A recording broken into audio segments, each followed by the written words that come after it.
సంగారెడ్డి జిల్లా సదాశివపేట పట్టణంలో నగర సంకీర్తన కార్యక్రమం భక్తి శ్రద్ధల మధ్య ఘనంగా నిర్వహించారు. శ్రీ భవానీమాత మందిరం, శ్రీరామ కళామందిరం ఆధ్వర్యంలో జరిగిన ఈ కార్యక్రమంలో పెద్ద సంఖ్యలో హిందూ బంధువులు పాల్గొన్నారు. ముందుగా హనుమాన్ చాలీసా పారాయణాన్ని భక్తిభావంతో నిర్వహించగా అనంతరం లింగాష్టక పారాయణం చేశారు. ఆలయ ప్రాంగణం శివనామ స్మరణ, శ్రీరామ నామ సంకీర్తనలతో మారుమోగింది. మహిళలు, యువకులు, చిన్నారులు సైతం ఉత్సాహంగా పాల్గొని ఆధ్యాత్మిక కార్యక్రమాన్ని విజయవంతం చేశారు. నగర సంకీర్తనలో భక్తులు భజనలు చేస్తూ పట్టణ ప్రధాన వీధుల గుండా ఊరేగింపుగా సాగారు.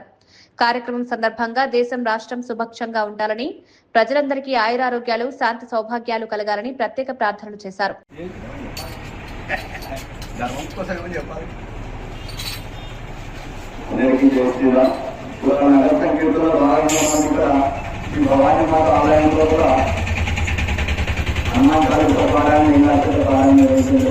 వచ్చే వారము శ్రీ రామకళామందిరం అందులో ఉంటుంది.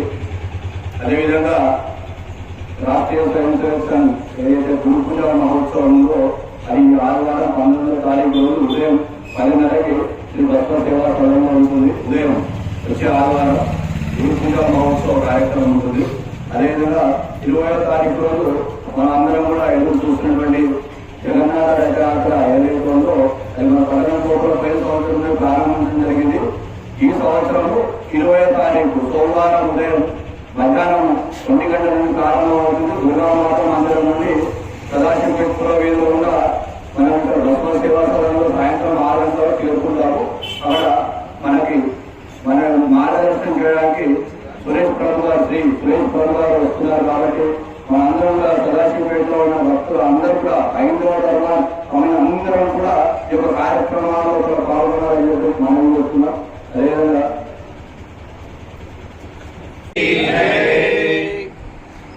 ఒక చిన్న కథ జ్ఞాపకం వచ్చింది, చెప్పాలనుకున్నా.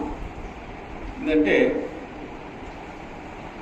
ఒక డాక్టర్ గారు ఉన్నారు.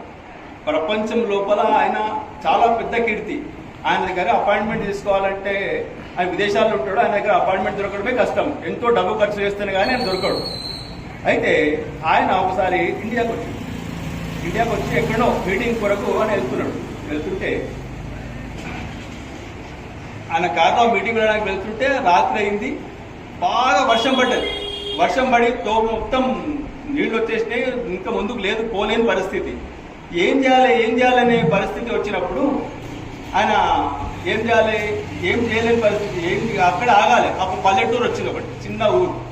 పల్లెటూరు వస్తే అక్కడ ఆగి ఇక్కడ రాత్రికి ఉండాలి కదా, ఎక్కడైనా మిమ్మల్ని తినాలి, ఆకలి అవుతున్నది, అక్కడ పరిస్థితి వెళ్ళలేని పరిస్థితి, వాళ్ళు కూడా వచ్చి తీసుకుపోలేని పరిస్థితి. సరే అక్కడ వెళ్ళి ఒక చిన్న గుడిసెలాగా ఉన్నది, ఒకటి ఇల్లు. ఆ ఇంటి లోపల వెళితే ఒక తల్లి బిడ్డ ఇద్దరు ఉన్నారు, కొడుకు ముసలమ్మ. ఆ ముసలమ్మకి వెళ్ళి, అమ్మ మేము ఇట్లా రాత్రికి ఉండాలనుకుంటున్నామంటే, అయ్యి మీరు పెద్దవాళ్ళు ఉన్నారు చాలా, మరి మా ఇంట్లో సరిపోతుందా, ఒకటే రూమ్ ఉందంటే, పర్వాలేదమ్మా ఏ రాత్రికి ఉంటే సరిపోతుంది నాకంటే. రాత్రికి పోయి ఆ రూమ్లో ఉన్నది, అక్కడ రాత్రికి ఉన్నది. అక్కడ ఒక షెల్టర్ ఇచ్చింది ఆమె ముసలమ్మ. ఇచ్చి పరుచుకోనికి ఏదో ఇచ్చినాక, నా దగ్గర ఏం లేవు నాన్న, ఈ రొట్టె తుకుడలు ఉన్నాయి అంతే, ఇవే ఇస్తాను, అదే చాలమ్మా నాకు, ఇదే చాలండి, అదే తిని అక్కడే ఉన్నాడు. ఉంటే ఆమె ఇతను గమనించింది ఏంటంటే